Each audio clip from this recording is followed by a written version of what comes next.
Hey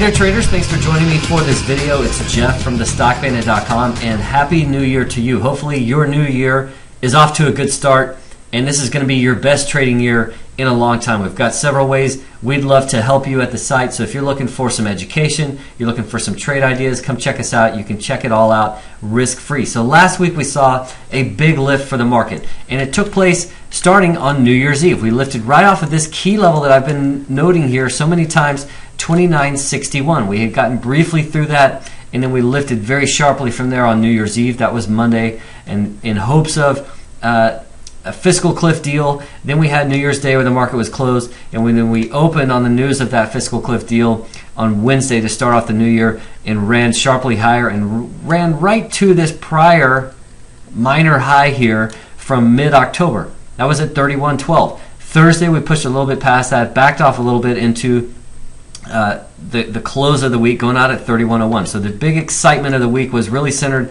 on these 2 days, Monday and Wednesday, and that really for the NASDAQ represented about a 5% move in 2 days. That's tremendous. So it really leaves things very short-term stretched, and so at this point I think we need to watch a couple of levels. One is we've got this big gap here that is going to most likely remain unfilled for a little while. That's not to say we'll never go back, because I don't ever want to say that. But the bigger the gap, the longer it tends to hold. So it's just a tendency. But if we do start to break this 30.83 level, then maybe we see a little bit more intense profit taking. We start to attempt to fill at least some of that gap. So we need to watch that on the downside. On the way up, if we push through last week's high, which was 31.14, then we've got room to fill another little unfilled gap right here that goes up to 31.36. So those are the two big levels here for the NASDAQ. Last week's high, 31.14, and then this 30.83, which is the beginning of this big unfilled gap down here.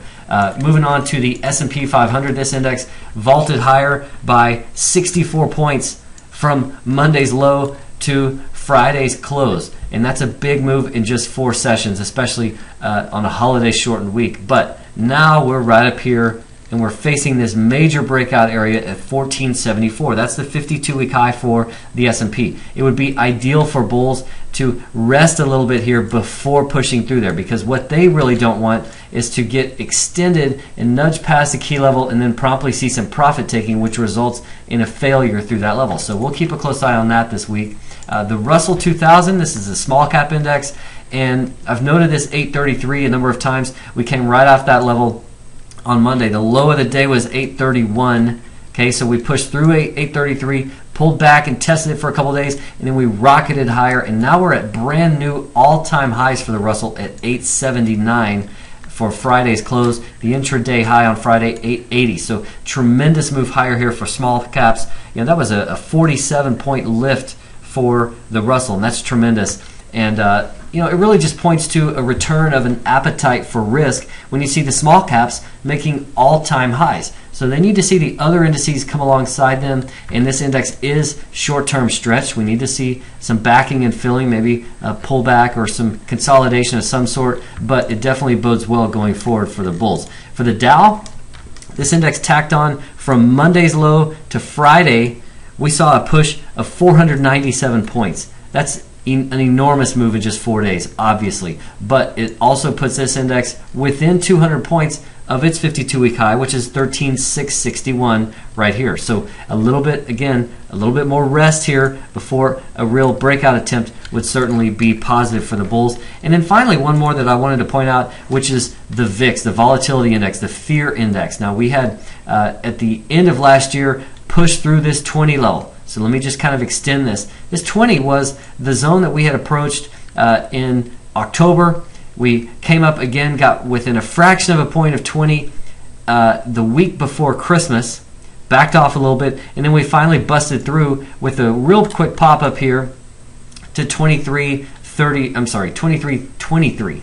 So that was really kind of ahead of that was the Friday sell-off where the market was working its way lower, and volatility obviously expanded tremendously. Then we had this hopes of the fiscal cliff deal, and then we had the actual fiscal cliff deal, and it really has just driven volatility right back down here near the floor, which is at this 13.5 area. So now volatility has seen a huge collapse, and so that just shows tremendous increase in complacency among investors, a lack of fear as you see a drop like this, and now we're kind of at this floor. So it'll be real interesting to see if we do see a market sell-off, if volatility is able to ramp up quickly again to coincide that. But all in all, it's going to be a really interesting, fun year. There's going to be lots of opportunities to trade.